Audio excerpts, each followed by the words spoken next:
大家晚上好。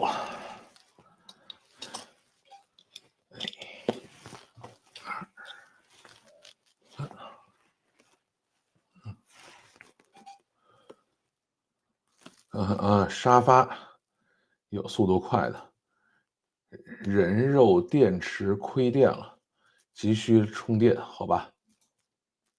今天冒着大雨转了转北京模型展，有遥控车、FPV、航模、船模、车模，品类丰富，人也特别多啊，那挺好的。自从东契奇伤愈复出以后，老范直播一场没看，湖人总冠军更要紧，好吧，这个咱们不跟人比这个啊。北京模型展在北京哪儿啊？这个我看见新闻了，但是我自己没去看。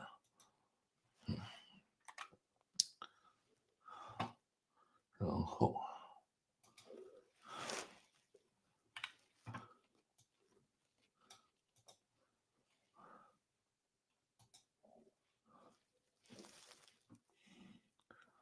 好，今天呢，咱们两个故事啊。第一个是 TikTok 工厂直播真的是一盘大棋吗？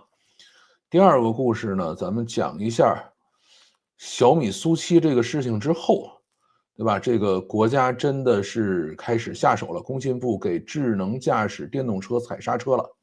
所以呢，今天咱们讲两个事情。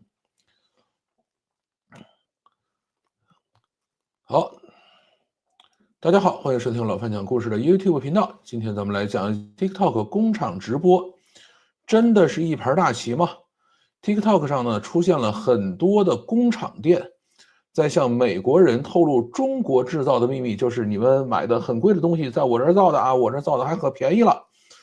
因为昨天呢看了散人的一期节目，讲的是什么呢？说这是一种国家宣传，是一盘大棋啊，让这个大家要小心，永远也买不到真正的 A 货啊，这个就不用想这事儿了。那么我们今天呢，其实讲几件事吧。第一个呢，说这是不是一盘大棋啊？是不是国家宣传？第二个呢，说这个大棋到底是怎么运作的，以及呢，这个工厂直播对美国以后的一些影响吧。咱们讲这么几个事情。首先呢，咱们来讲一讲，这真的是一盘大棋吗？对吧？宣传这个中国制造这件事儿，是国家要求他们去宣传的，是不是这样的啊？首先，我们要对一盘大棋这件事儿呢有一个理解，什么叫一盘大棋？就是有预谋、有组织、有计划，而且要实现某种远大目标的这样的一个操作，我们管它叫一盘大棋啊。而且呢，这个里边是充满了阴谋论。现在我们看到的工厂店直播呢，跑去美国卖货的这些，到底是自发的，还是有预谋、有组织、有计划？到底要实现什么样的目的呢？这个我们要去思考一下。首先，这事儿有没有预谋啊？有啊，这事儿一定有预谋。它是从什么时候开始的？2024年11月份就开始了。TikTok 的对于美国做电商的要求进行了2次下降。最一开始，你如果想在美国做电商的话，要有什么样的要求呢？你必须有美国公司，在美国有本地仓。主播如果在美国的话，必须要有美国的必须要有美国的长期居留签证，并且提供美国税号啊。如果是在境外，也需要向美国提交税务身份证明啊，必须要进行实名制的直播。这个向美国提交税务身份证明这个事儿是可以理解的吧？因为像我在 YouTube 上直播，我也要向谷歌提交我的税务身份证明。那么到2024年11月份呢，就开始调了。原来呢是要求有本地仓，就是你这个货必须放在美国，你才可以去卖。到2024年11月呢，说允许直接从国内做小件直邮了啊，也就是走原来那个$800以内免税的这个额度。不再要求在美国放本地仓了啊，这块是第一个改进。第二个放松是什么呢？是2024年11月19号，允许非美国企业，也就是中国大陆或者香港企业直接去入驻直播。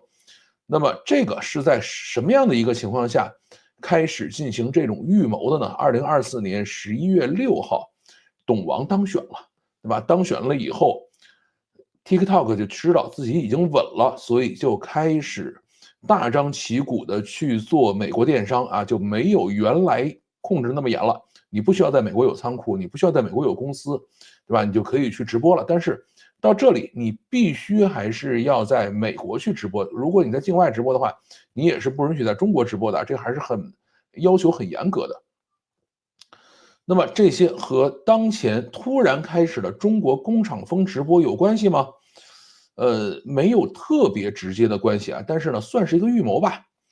那么最近突然看到很多中国工厂厂房里边的直播，说你看我在厂房里头啊，我这个包是驴牌的啊，LV 的，然后我是给人代工的啊，有这样的这种直播出来了。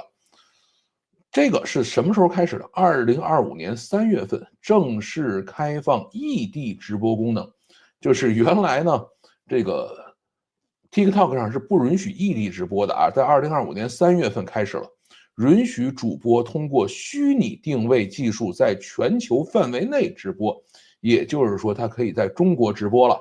原来这个事儿是不允许的，你如果发现在中国挂 VPN 去直播的话， TikTok 会毫不犹豫的把你封掉啊！现在允许了。那么当这个2025年3月份的这个开放开出来以后，我们就可以看到在中国的各个工厂、各个仓库里边开的直播了。大家现在看到的就是这一个动作的后果。那么这个动作呢，依然在向前走啊。首先呢，他干了一个特别有意思的事情，他在国内培养更多的生力军。因为国内有很多直播的人嘛。第一个呢，是在国内呢，直播门槛要下降啊，从1000粉丝到200粉丝。现在你在中国只要有200粉丝，在抖音上就可以去开直播了啊。原来在国内抖音上你要想开直播是要有1000粉丝的，当然这个在美国更严啊，你要在美国有5000粉丝以上才可以去开直播啊。但是这个为什么要在国内干这个事情？要对系统进行升级啊，要对抖音的系统，也就是未来 TikTok 的系统进行升级。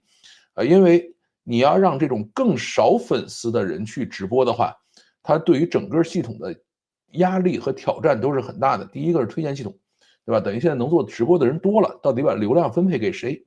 第二个是合规系统，有这么多人在这儿直播了，你说的东西合适不合适？特别在中国这样的一个环境下，合规要求很严的情况下，对吧？那我怎么去合规？然后第三个是履约系统，这么多人在这儿直播啊，甭管是有1个、200个粉丝，还是1000个粉丝，都可以来直播了。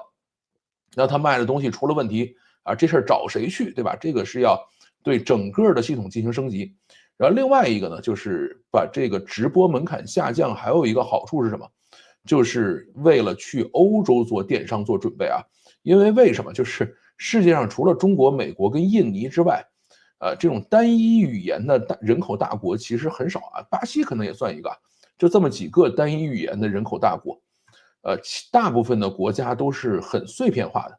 而且这一套东西如果在中国可以把它玩通的话，那么未来到美国也是可以下降的啊。就是现在美国还是需要有5000粉丝才可以带货直播，对吧？你如果以后说，哎，你有200个粉丝，你就可以在美国带货直播了，那么，这块依然会有很大的作用。大家注意啊，每一次降低这种门槛会带来什么？你们知道吗？如果你有一个5000粉丝的账号，你会什么？会爱惜这个账号，对吧？我不容易啊，攒出5000粉丝来，我一定要卖点这个对得起我的东西。如果你有一个200粉丝的账号就可以去直播了的话，那么会有什么样的变化？不行就删号重来呗，对吧？怕什么的，对吧？我卖真的卖假的有什么关系？等于你的违法成本就下降了。我记得以前看这个，也是个美剧吧，是讲梅林和他的这个梅林那个国王叫什么来着？就是反正也是讲梅林的故事吧。它里边就有一点是什么？就是他必须是要让这个贵族才可以当骑士，才可以去打仗。说为什么？因为他家里头有这个有背景，对吧？你可以放心的把后辈交给他。如果是无恒产啊，就是这个人是没有这个背景的，没有家族历史的，没有这个荣誉的，那你把后辈交给他是很危险的。所以每一次 TikTok 也好，抖音也好，去降低直播门槛的时候，对吧？那都是说，哎，我们可以让更多的流氓无产者进来啊，你们只管骗，骗了以后你的违法成本是很低的啊，它就会有这样的问题。而且通过降低国内直播门槛的方式呢，也可以培养更多的国内主播啊，让更多的新账号、新主播可以进行培训，然后呢，再去到美国进行异地直播就可以了啊。这个是现在在国内在做的事情。那么为什么前2天说敦煌网突然爆火了呢？对吧？我在前面还专门录了一期视频讲这个敦煌网的事情。你在美国必须要有5000个粉丝才可以做直播带货，但是你说如果我在美国直播，我不带货啊，我只是直播，我不卖东西行不行？可以啊，有1000粉丝就可以了。但你说我直播了半天不卖东西怎么办呢？我把这个交易挪到别地儿去啊，挪到敦煌网去，对吧？这个就符合了 TikTok 的要求，而且 TikTok 也没有去封杀他们，说没事啊，你有1000粉丝你来直播，直播完了以后，这个你就可以把交易落到敦煌网。那么当我需要去找个地方去落脚我的交易的时候，需要收很贵的会员费的阿里国际站肯定是肯定不能选择，因为那是做长久生意的地方。因为一旦把这个账号作废了，我这个会员费就没了，对吧？那么对于不收会员费的敦煌网来说的话，肯定是做一单是一单，打一枪换一个地方，这个是好地方，对吧？所以敦煌网上2、3千万的账号是怎么来的？就是这么来的，对吧？这是在美国开启直播卖货的最低配置啊！你通过在中国创建了一个账号做异地直播，在美国你只要攒够1000个粉丝，1000个粉丝还是很好搞定的啊！他们可以买呀，或者是可以去买账号啊，都可以搞定。然后就可以吸引人来去做直播了。做直播了以后，还可以把交易落到敦煌网上，对吧？还不用交手续费不用交这个会员费啊，这个事就可以搞定。那么 TikTok 呢，也在一直不断的去降低直播带货的门槛，对吧？降低门槛就是会让更多的愿意打一枪换一个地方的商家可以入驻啊，可以降低他们打枪的成本，或者是降低试错的成本。那么 TikTok 的目的是什么啊？这个如果你说这是一盘大棋的话，它一定要有目的，对吧？我呢不太相信这是一个国家要求的宣扬中国制造的一个目的。为什么呢？因为我原来跟这些人打过交道啊，他们也会去对这些在境外有用户的产品有要求啊，但是他们的要求很简单，就是说，你去说中国好就完了啊，这个没问题。甚至他们有时候政府会直接花钱去打广告，但是那些广告呢，这个水平都很低啊，非常非常低劣的广告，更多的是旅游广告多一些。你说通过这么复杂的布局，然后去到美国宣扬中国制造这件事儿了，不像是政府能干得出来的这种复杂操作啊，他们比较喜欢就是简单快捷的处理。那么这个事情到底是为什么呢？你说 TikTok 做了这么多事儿啊，这个让很多卖假货的人可以用更低的门槛进去，那他总有个目标吧？啊，目标很简单，就是挣钱，对吧？这个现在呢 ，TikTok 是要冲数据的时候，做直播的数量到底有多少人在我这开直播呀？到底卖了多少单子呀？卖了多少销售额呀？他是在干这个，而且呢，他也需要去争抢客户，他需要从亚马逊、从申印、从 Tmall 手里头去把这些商家抢回来，对吧？从国内呢，也要搬迁更多的优质资源到美国去，把各种 MCN 机构送到美国去，包括国内的很多叫品牌自播，就是抖音在国内其实做了非常多的这种扶植，就是扶植品牌自播。你们是一些小商家啊，你哪怕是在街门口卖包子的啊，你也可以去做个直播。他做了很多这样的事情。TikTok 近期最重要的事情是什么？并不是说我要去抢客户啊，去这个让大家去直播去宣传中国制造，这都不是。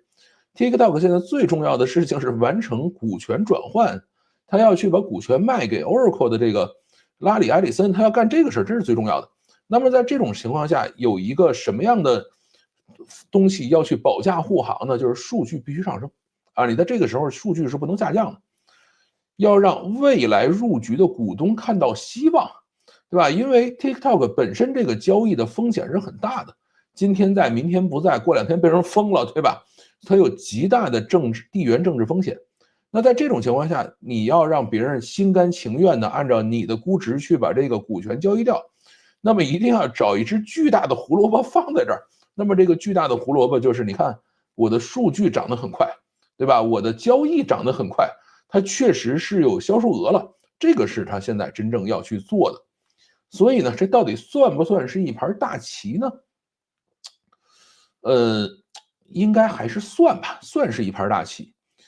这符合商业逻辑和利益的一盘大棋啊，这个里头未必有政府真的想去讲什么中国制造故事这种事情，因为这种东西其实不太需要讲，这个美国人自己也都明白。那么美国市场其实一直都是被 TikTok 非常小心呵护的一个市场，中国大量的 MCN 机构都是看着美国市场口水流的都好久了。但中国 MCN 机构一直在跟 TikTok 的合规部门斗智斗勇，对吧 ？TikTok 根据自己的战略把这一块控制的非常严格，原来一直到董王当选，对吧？到董王当选了以后 ，TikTok 说：“哎，不装了啊，咱们干吧，对吧？”那么墙到底在保护谁呢？这个如果没有墙的话，单纯的美国人会让中国的骗子不够用的。没有那么多颠覆啊、主义啊什么这些东西啊，也没有说东升西降或者谁这个要这个怎么，比如说我们要挣美国人钱或者什么的，大家都是挣钱去了，对吧？别想那么多啊，我们也不惦记把美国政府怎么样，也不惦记把中国政府怎么样，就是里头有一帮商人在那挣钱，而且这种钱呢，还有一个特别的特点是什么？就是当2个国家或者地区他的司法没有那么顺畅的时候，这个骗子骗起来会非常的爽。什么意思？就是如果一个中国人坐在中国把美国的客户骗了，他是没有什么成本的。美国说我现在想去抓这个人，想去追诉他，他完全可以不理他，对吧？这是有这样的这个很奇葩的一个保护。跟大家讲一个以前的小故事吧。以前呢，台湾人有时候会跑到大陆来重婚啊。原因也很简单，就是两地司法不一致。你如果这个台湾人跑到大陆结婚了，他不需要到台湾去开这个未婚证明，对吧？台湾好像也没有这种东西，台湾好像原来是仪式婚姻，大陆是凭证婚姻。而且呢，就算是有一些诉讼，大陆说我要到台湾去起诉谁谁谁啊，你也没人理你，对吧？台湾说我现在想这个到大陆来起诉谁，也没法整。所以当时就会有一些台湾人跑到大陆来再结一次婚啊，就会有这样的故事。所以现在也是这样，就是如果一个中国的商家跑到美国去把美国人骗了，他所需要承担的最大的后果是什么？把账号删了重建一个，对吧？没有什么其他的后果。所以刚才我们也讲了 ，TikTok 不断的去下降这个你对账号的要求，不断的去降低门槛，就是可以让骗子可以不断的去降低我去行骗的这个成本啊，就是试错成本可以不断的下降嘛。叫试错成本这个，我觉得都是侮辱这个词了啊。那么中国工厂店直播对美国会有什么样的影响呢？首先啊，不要妄想真的有什么工厂店啊，不要妄想真的有什么工厂店，不要妄想真的有什么工厂的店啊，这个重要的事情一定要说3遍。为什么呢？这个你们看到的是一个工厂店里头直播，但实际上的这个直播现场的布局应该是什么样的呢？应该是一个巨大的仓库，里头呢隔出很多很多的小隔间里头。每一个隔间呢都有一个主播在那儿卖东西，这个主播前头摆了一个手机，然后摆了一个补光灯啊，可能比我这儿的这个条件还要稍微好一点，就在那儿卖，然后完完全全是一套工业化的运作机制。在国内呢，这套机制其实已经非常完善了，训练了好多年了。就是他每个屋子里头可能有一个主播，有一个场记，有一个数据监控，有一个运营。是一个很完整的小班子，而且很多地方政府呢会开直播基地，因为现在房地产泡沫之后，很多的写字楼、商场都闲置下来了，然后这些闲置的这个地产呢会回到政府手里边，招商引资又不好搞啊，那直接做直播基地就完事了，这都是最省事儿。大量的大学生毕业了以后也找不着工作，能够说英语的主播肯定也没有那么缺，对吧？所以这个会有一些中国商品抢滩美国啊，在这个里头呢，咱们不要去想说这东西是真的是假的啊，假牌子这东西绝对是假的，你也不要想着说，我用很便宜的价格买到跟原来牌子这个品质完全一样的东西，这事儿也不可能，对吧？那么你如果说，哎，我买一个凑合能用的东西回来，这个事儿还是没毛病的。即使加上$25到$50的小包裹的关税，也依然比在美国买便宜啊，这个事儿还是可以做到的。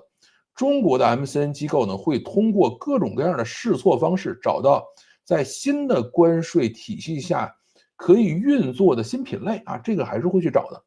那么他们找的方式怎么办啊？很简单，先开卖。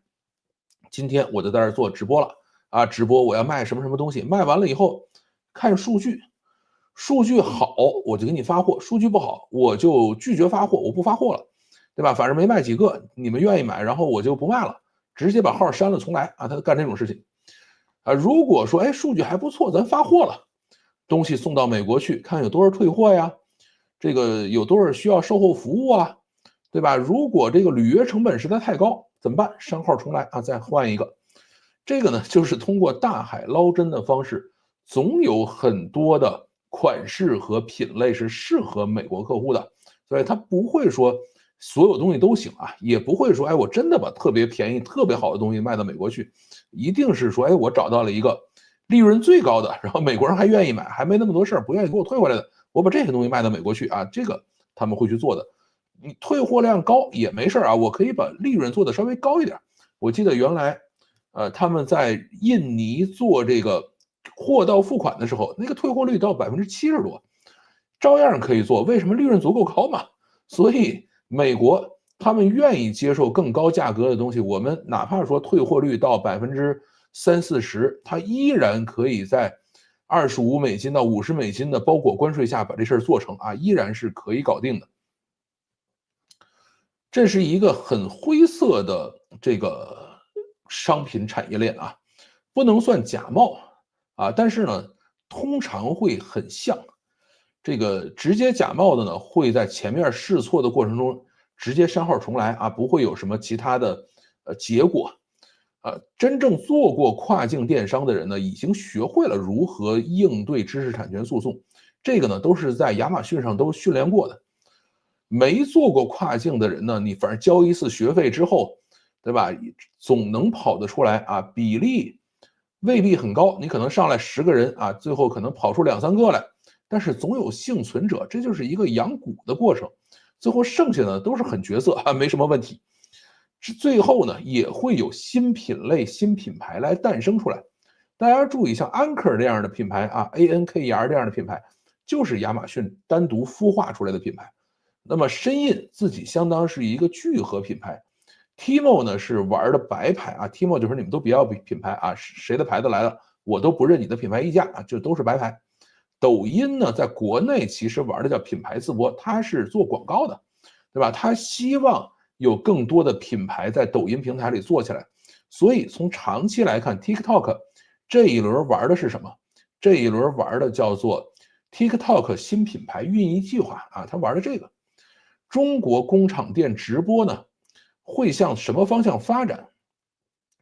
短期呢可能会带来一点点小的冲击啊，可能让美国人一看，哦，这个东西是这样的，那个东西是那样的啊，原来这个LV 的包在中国只卖1/10或者1/5的价格啊，这个好神奇，他们可能会有一点这样的小冲击，但是未来肯定不会一直这么玩下去。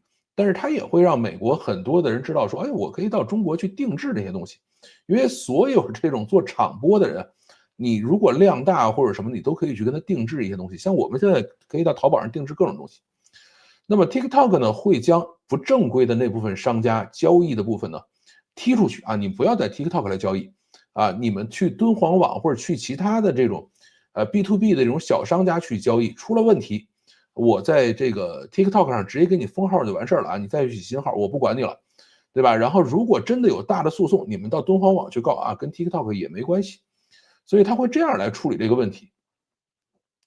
川普的关税战呢，本来是想乱拳打死老师傅啊，这里老师傅应该是美联储的鲍威尔，但是真正知道怎么用乱拳打死老师傅的行家是谁？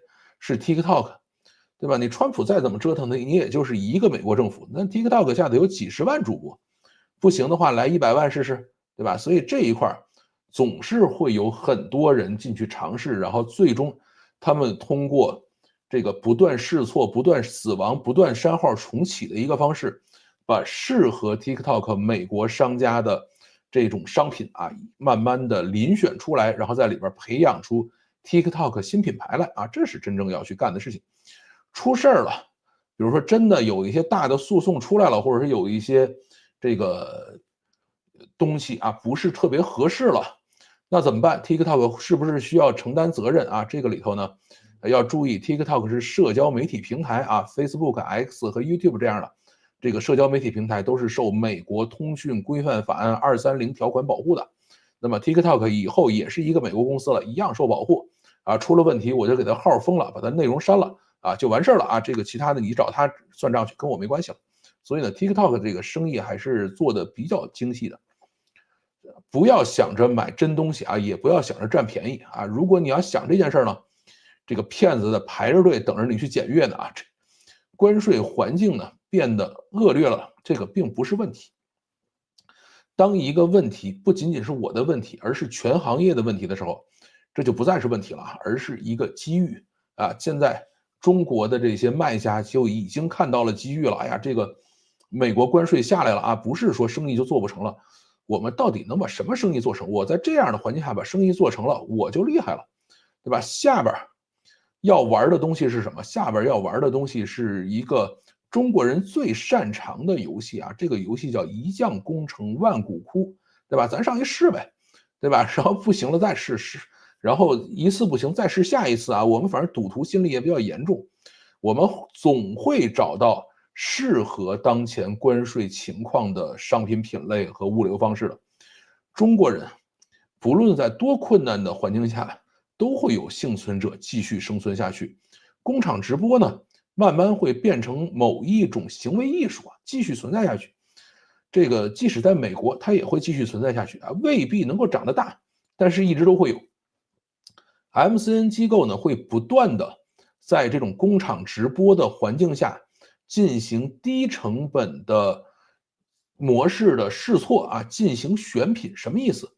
因为大家也不知道什么东西好卖，什么东西不好卖，对吧？他们也会不停的看亚马逊的这个销量排行，但是搁在这儿了，我还要去试一试啊，到底能不能把东西卖掉？他怎么办？就在工厂直播里试了，如果卖得掉，我就注册新品牌，然后认认真真去把它做成一个好生意。卖不掉，删号重来，对吧？这个对于他们来说都是正常操作。新的品牌呢，会不断的从工厂直播里边产生出来。工厂直播背后是一套很完善的、高效的数字化驱动的工业化体系啊。我们真正能够看到的工厂直播，仅仅是他们想让大家看到的冰山一角而已。总会有新的传奇产生出来啊！江山代有人才出，新小杨哥，新的李佳琦，新的 TikTok 品牌，有很多在抖音上摸爬滚打很久的这些老外，他们都可以去搞这种工厂直播，这个是没有问题的。在中国呢，我们一直讲的是，只要接受我们的思维方式，接受我们的规则和玩法，不管你的肤色，不管你出生在哪里，你都是汉人啊！这个就是工厂直播真正会在未来产生的一些影响啊！现在 TikTok 也不再把美国市场小心的呵护在手心里了啊！中国人经历过什么样的欺诈，经历过什么样的这种坑蒙拐骗啊，美国人你们也见识见识。然后在这个里面慢慢的去伪存真，慢慢的啊把这个能够立得起来的品牌立起来啊，把能够这个聚拢起用户的这些 MCN 机构梳理出来，这就是 TikTok 现在真正在干的事情。这是一盘大棋，但是并不是政府的一盘大棋，这是 TikTok 自己的一盘大棋啊。到目前为止，我觉得走的还不错。好，这就是我们今天讲的第一个故事。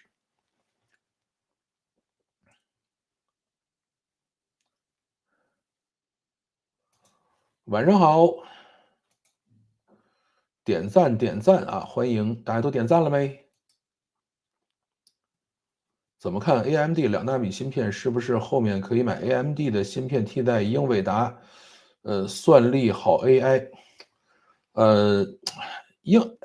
这个东西呢，你没有 CUDA 呀，对吧？你哪怕把 AMD 的芯片你给梁文峰，DeepSeek 也只会做各种 CUDA 基础上的优化，它搞不定的，对吧？这个谁，黄仁勋刚在北京跟梁文峰碰过头啊，那国内现在所有的这个平台都是在玩 DeepSeek，还是很努力的卖 H20吧，其他的就别费劲了。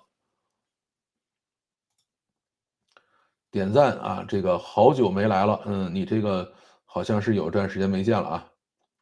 在美国挂 VPN，在抖音上直播行吗？你就别费劲了啊，因为它这个检查还是挺严格的，也不是完全不行，但是因为怎么说呢，就是中国还是不太希望看到境外 IP 来去做直播。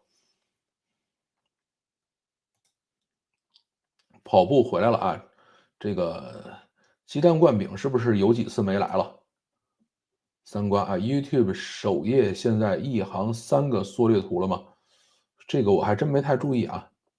吃了，肯定吃了，因为我们会直播的稍微晚一点啊，所以还是要吃东西的。在国展啊，西城区没问题。这是讲前面那个北京模型展哈。所谓的智能辅助驾驶，在碰撞击前1秒甩给不专心的驾驶，还是什么心态啊？这是什么心态？就算只是帮驾驶重踩刹车2秒，也能避免致死性的撞击啊！这个，他这一次呢，就是小米这个事情呢，其实有人讲的是这样，就是当你对这个车进行干预的时候，比如你开始掰方向盘了啊，开始这个踩刹车了，这个辅助驾驶就会退出啊，这个是没有办法的。因为你一旦人为干预了以后的话，辅助驾驶肯定是不能够这个去强制的跟人去掰手腕的啊，一定是这样的。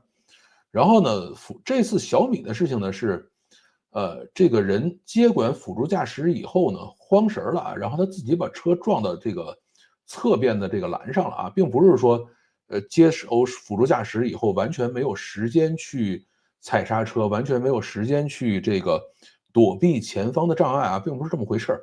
因为你任何人接管了以后，辅助驾驶都会允许你去做任何你想做的事情啊，这个是，辅助驾驶的一个大的逻辑。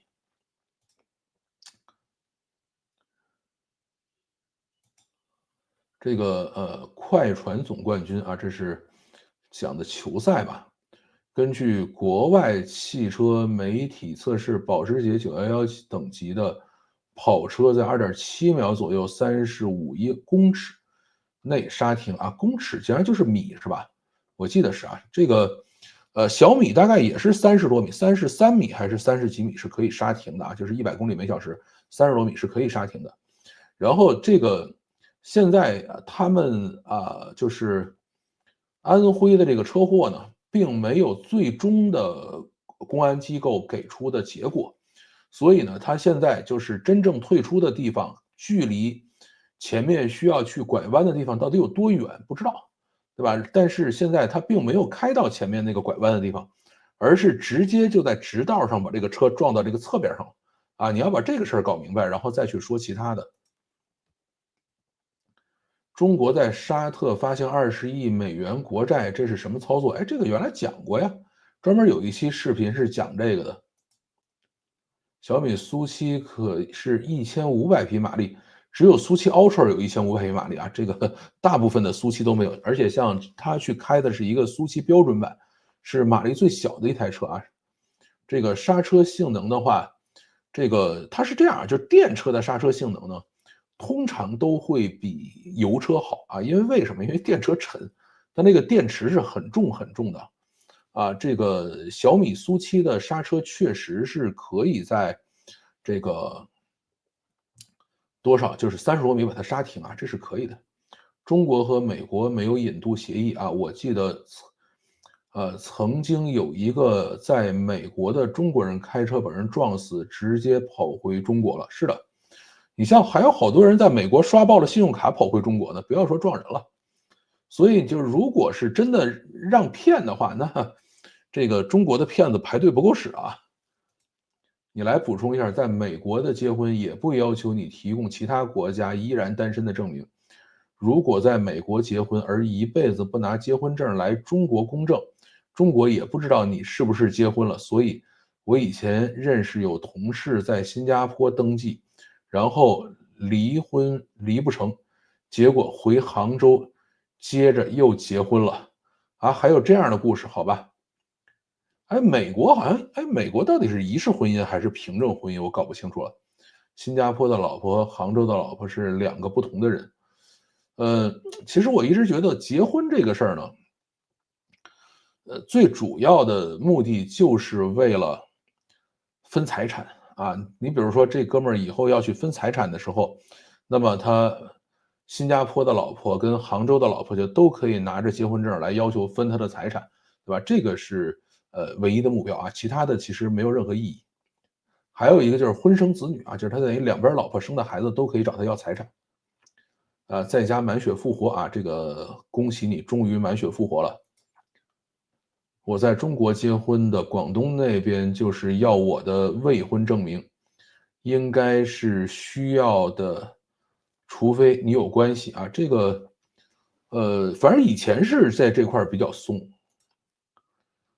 国外的名牌包真的是中国生产的吗？真的啊，这个是真的啊。这个就是中国确实是给国外生产这些东西，但是呢，真正给他们生产这个名牌包的这些企业是绝对不允许你把这个包露出去的啊。所谓的奢侈品，比如说像梦特娇啊，这个是就是上面有一个那个小花的那个衣服，那个他们都是从法国直接把原料送到中国来，然后你去给我做，做完了以后，这个是计件数的，你是绝对不允许多做的。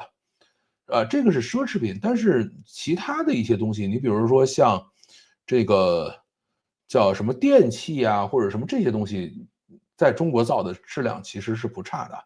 但是你真的奢侈品，你比如说这个各种的包啊，各种的衣服啊，什么这一块的话，呃，工厂好多都是在中国啊。现在你说即使搬走了，在中国也有做过他们这个商品的厂，这个是没有任何问题的。但是你未必找得到这个厂。敦煌网我怎么在 APP 搜不到这个东西？要 DHgate 啊，而且你不能在中国去搜 DHGATE 啊，搜这个名字。今天去做了全套面部护理，才花了120人民币。国内真的太舒服了，你小心过2天长痘痘啊！国内做这种东西给的这个化妆品未必是什么东西。今天看机器人，明天早晨，这个机器人马拉松是明天上午。这个我哪儿粉红了？周末好啊！最近在搞 CAD 大模型，啊，大模型啊，感觉市场很大，这块还是有东西可以搞的啊，因为现在的大模型，你让它按照一定的逻辑去出 CAD 的一些代码的话，应该是可以玩出好玩的东西来的。好久没赶上直播了啊，来点赞啊，欢迎欢迎！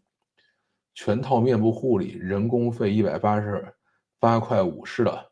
其实主要还不是人工费，主要挣的是，这个120的话，可能有110是这个房租啊，然后呢，可能有8块是人工费，还有这个2块是这个叫做什么是你的料钱啊，这个所以还是要小心。元宝最新的记忆 AI 功能好像很垃圾，为啥腾讯做不出优秀的 AI 模型？感觉我们和 OpenAI 的差距又被拉大了。听老范最新的视频，眼馋国外大模型的能力，不用眼馋，用就好了。我现在也是天天用 OpenAI，很开心的。但是 OpenAI 的搜索还是要稍微差一些啊，就是做各种各样的搜索，这个幻觉非常厉害。提到 AMD，我之前在老范周三的读屏录像评论区提了一下，在这里再提一下，建议老范以后谨慎推荐英特尔的桌面 CPU。笔记本应该问题不大，英特尔的桌面 CPU 这几年，很大问题。是的，它最新的几代的桌面 CPU 是生锈还是什么东西啊？反正就是氧化吧，就是应该有一些这样的问题。我觉得最主要的原因还是它的这个叫什么呢？就是它的代工厂有问题啊，就是它英特尔自己的代工厂还是高端的这个工艺不对。这个智驾接管 OA 之后只有1秒，对啊，你1秒钟你是撞到哪儿了呀？你1秒钟你是撞在侧面了，你要1秒钟撞在前面了，那你说是接管晚了，对吧？你撞在侧面了，你提前100秒退出，然后你接管了以后1秒钟撞侧面了，这个谁也救不了你。孟特娇的老板是这个我还真不太了解啊。对，我讲了半天1秒，你听明白了没有？这个人怎么就一点儿脑子不过呢？对吧？说了半天就永远是在这儿讲1秒。我给你辆车，你任何人1秒钟都可以把它开到墙上去啊，这个跟车跟什么时候退出是没关系的。你听懂了没有？这个二叉啊，对不起啊，不应该骂人啊，这个事儿是不对的。但是呢，对于这种很胡搅蛮缠的人呢，就有的时候就觉得好奇怪，就是你说了半天呢，他就完全不听你在说什么。感觉现在自动驾驶还是比较初级，哎，这个是真的。前几年听过一个专家的讲座，这个说是需要外部环境的配合，那个是错的啊。因为有一帮人惦记做车路协同啊，这个现在不是正确方向，现在还是要靠这个单纯车去自动驾驶啊，这块儿肯定甭管是特斯拉还是各个品牌的都是在走这条路。奢侈品是品牌溢价大，是的，奢侈品的品牌溢价肯定是非常大的。但是呢，他们管理这个品牌的成本也是很高的啊，千万不要觉得这个钱就都被人揣口袋里了，人家也是用很多很多年去这个积累起来的这些品牌啊，这个还是有价值的。英特尔的笔记本 CPU 由于有电压强，所以问题不大。最新版的 U 能效比也还是不错的，但是桌面 U，效能倒退，更不要提上2代的 i5、i7还严重缩缸啊！缩缸好像是我印象里它内部出了一个什么问题，后来是通过软件更新给它处理掉了一些。我一直以为奢侈品包包是意大利的中国人开的小作坊做的，没有没有没有，他们也是在国内会去找人去做这个东西啊。现在真的有不起火不爆炸的动力电池吗？这个快要有了啊，快要有了。英特尔调度导致 CPU 劣化，它应该也是做了一些 firmware 上去啊，把这个东西改了。反观 AMD 这2代的 U 啊，这个都是很多亮点。唯一需要注意的是，不要赶上发售时候买啊，过2个月肯定会降价。AMD 我觉得做 CPU 呢还可以啊，但是做 GPU 还是差一些的。AMD 因为它芯片是在台积电做的嘛，所以它整个的制程和封装都是非常非常好的。呃，腾讯花那么多钱给元宝打广告，为什么不直接把这个钱植入进微信啊？在微信就能和 DeepSeek 或者浑源大模型聊天，不是推广效果最好吗？现在就可以了呀。你现在可以在微信里头直接开元宝的公众号，可以那个直接跟他聊天啊，也可以加他为好友啊，现在就是这么干的呀。请老范这个推荐一款 VR 眼镜啊，我是不怎么玩 VR 的，所以不给大家推荐这东西。这个他也出现幻觉了啊，谁？这个 ChatGPT 的幻觉还是挺厉害的。用 VPN 在国内可以用这个 ChatGPT 吗？这个我们不做任何 VPN 相关的解释啊。看到老范骂人很快乐啊，这个不行啊，这个骂人是不对的。但是呢，我对于这种就是永远不听你在说什么，然后永远是那个自己拍着脑袋说啊，我就知道这个1秒，然后就撞了，然后这个东西就这种人，我就觉得就不用理他就完事儿了，对吧？这就属于一根筋啊，缩缸处理不掉啊，就是永远掉品，是这样的。他英特尔就是这么去干的啊，就是把它的 CPU 里确实处理这个东西了。老范 Gemini 免费使用15个月，你申请了吗？我现在其实已经开始付费了，这个我又懒得去开新账号，因为 Gemini 这种免费你还是要有新账号的吧？如果不接管，是不是有可能就没事儿？这个事儿你就没有 what if 这种事情去看嘛？他已经接管了，对吧？我们不知道他如果不接管会怎么样，所以这个事儿是没办法的。不同部门这是什么？刹车就是要将车辆的动能消耗掉。初中的物理公式，质量越大，动能越大。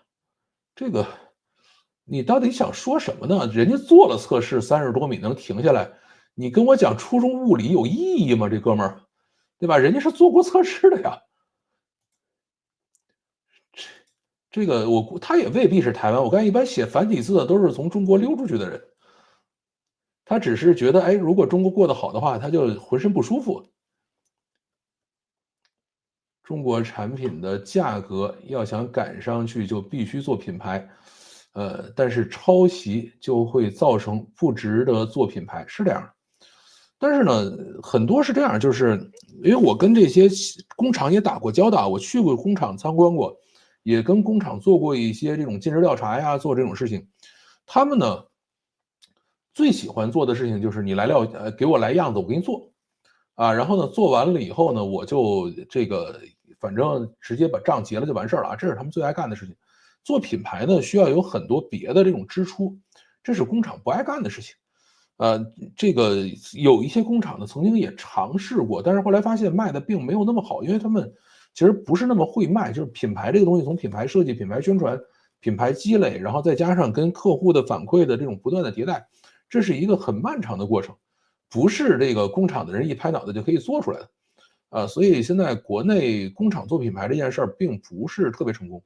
我觉得呢，这是一个社会分工的问题啊，就是这个叫什么呢？就是品牌就是做设计师啊，然后他们来为品牌负责任，然后工厂呢就是你拿过来我给你做就完了啊，应该是这么来去搞这个事情。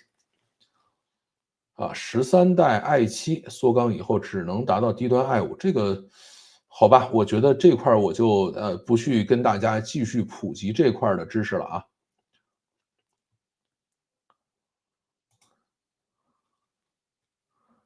我觉得2秒那个事情应该参考这个萨利机场，那是多老练的一个老机场啊，萨利机场，对吧？根本就轮不上这种2把刀的这个小姑娘去干这个事情，对吧？你如果说，哎，我今天是第1秒退出，第2秒接管，第3秒正的撞在前面了，你啥也没干，或者说踩死了刹车，什么方式、什么事情都没发生，然后我就撞在前面了，啊，那我就同意这个写繁体字的这个哥们儿说的这个话，对吧？这个没问题。但是问题是什么呢？问题是，他接管了，然后呢，踩刹车踩了个30%，因为把座椅整个放平了，躺着了，踩不下去了，对吧？然后一把方向盘把这个车直接开到这个中央隔离带上了，离前面那墙还远着呢。那你这个你多远退出都白费。腾讯在等 R2和 V4，腾讯，哎，我估计腾讯自己也在想一些别的东西吧。腾讯应该只要流量还在手里的，就不会有特别大的这个损失啊。这个它如果是流量被人弄走了，它就废掉了。只要流量在手里，它就可以慢慢玩。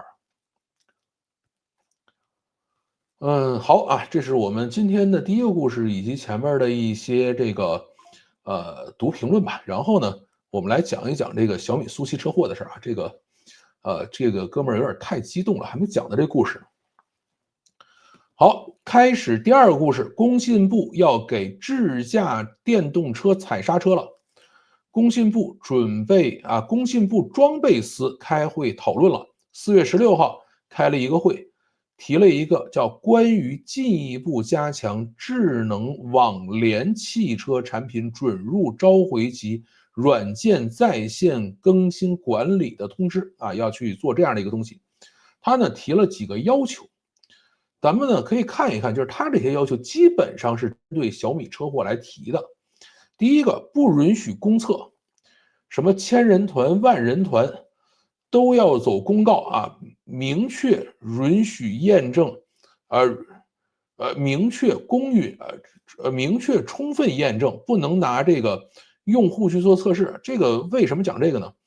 因为以前呀，这个很多的车厂都是这样说，我现在这个抽一些人啊，然后我认为你们的这个驾驶水平还不错，所以呢，我让你们先去试一些新功能出来啊。他们原来是搞这个东西做公测，这个事儿以后不允许了哈。这个你们都是要充分验证了以后才可以去让人去用去啊，不允许去做这个用户公测。这个事儿是第一点是叫停了。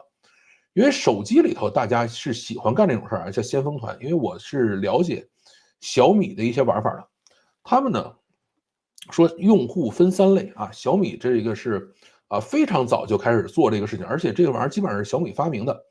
哪3类呢？第一类呢就是叫铁粉，就是你给他吃屎他都不骂你啊，还会坐下来耐心的告诉你应该怎么改进。然后第二类呢就是对你有好感的用户啊，这些人呢你是不能给他吃屎啊，吃屎了他会跑的。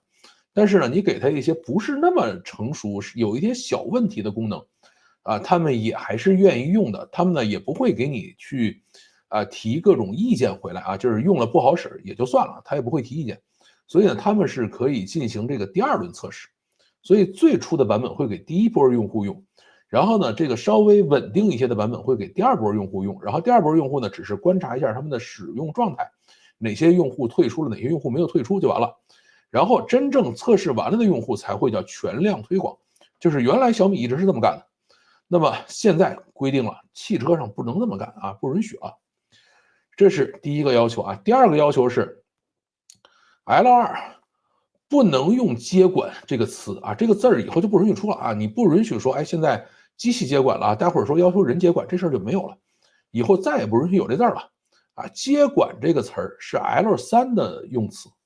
现在就是 L2，没有谁是 L2.9、2.999、2.9999这些东西没有，就是 L2 啊，就不允许有接管，不能用零接管这个字样，这个事儿就以后不允许宣传了。汽车媒体在做评测的时候，在这方面的动作也要被限制。你说，哎，我测一下这东西到底能不能这个接管，能不能睡觉啊？这个事儿以后你就算测了，你不允许说，对吧？这个是在宣传角度上必须告诉所有的民众，现在的车就是 L2，对吧？所以啊，像小米出现这个事情，NOA 前面接管了啊，以后别接管啊，那个是到 L3 以后才可以接管。现在你就得双手扶方向盘，眼睛看前方啊，这个其他的没什么好商量的，这个是要去出规定的啊。再往后，宣传要规范啊，不要扩大宣传，不要出现自动自主智驾、高阶智驾。现在要求大家要使用标准的用语啊，所有的这种辅助驾驶系统应该叫组合辅助驾驶啊，不能有其他的名字，也不能够随随便便用英文啊。如果你去用英文，一定要用完整的中文再去解释，而且这个中文应该是组合辅助驾驶，里头不能有什么智驾、自主、高阶，这些都不容易出现了。然后给智驾发展要带上一个紧箍咒，特别提到了规范宣传啊，不能扩大智驾的这个宣传边界，不能对消费者造成误导啊，进而引发安全事故。然后所有的这个白皮书、什么说明书，所有的这个宣传物料上，这个什么这个智驾宽泛或者什么智驾什么智能驾驶、高阶驾驶这些都不允许写了啊，通通都改成这一个字。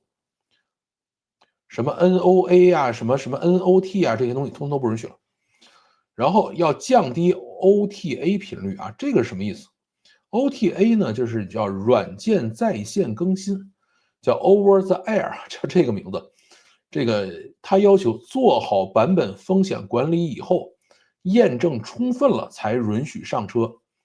啊，这个如果你真的要做大的 OTA 啊，你就干脆召回就算了啊，你把它都招到这个修理厂去，然后你在那边去给人统一升级。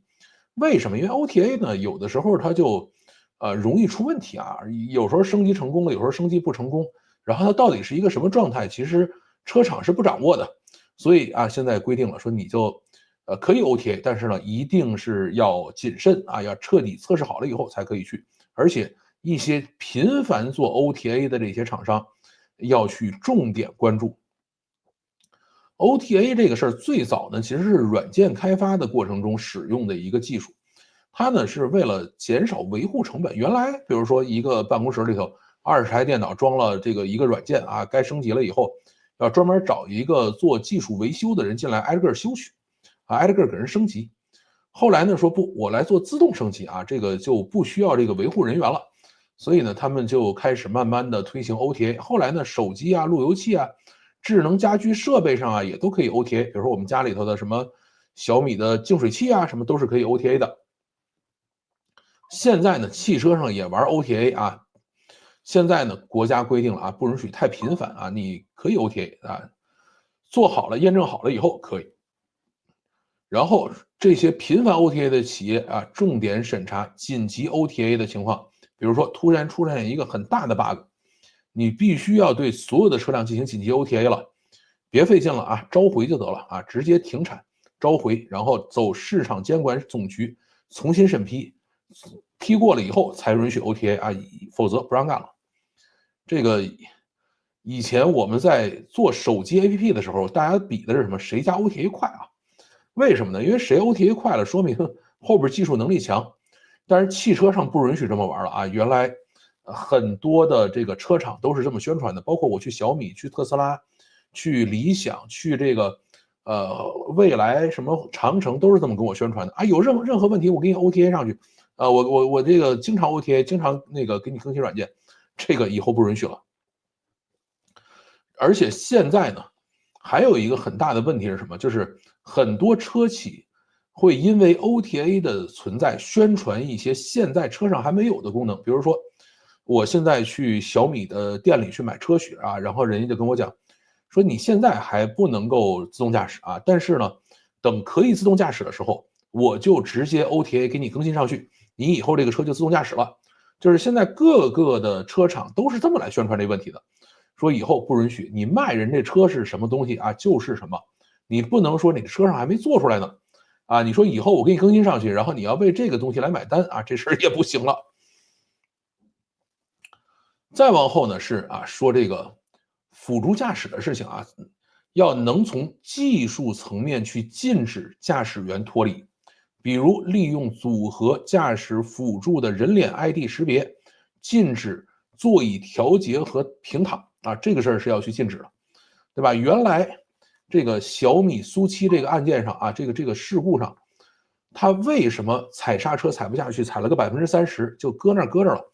因为他把整个这座椅调躺着了，对吧？你在这样的这个情况下，这个原来是允许的啊，以后啊说不允许了。你如果是有人开车了，那你开的过程中你是不能把这个座椅调躺下的，对吧？而且我要给你做人脸识别，不是你的车你就不能开智驾，如果是你的车，你也必须一直认真的在这儿开这个车啊，否则就不允许了。而且还有一个是什么呢？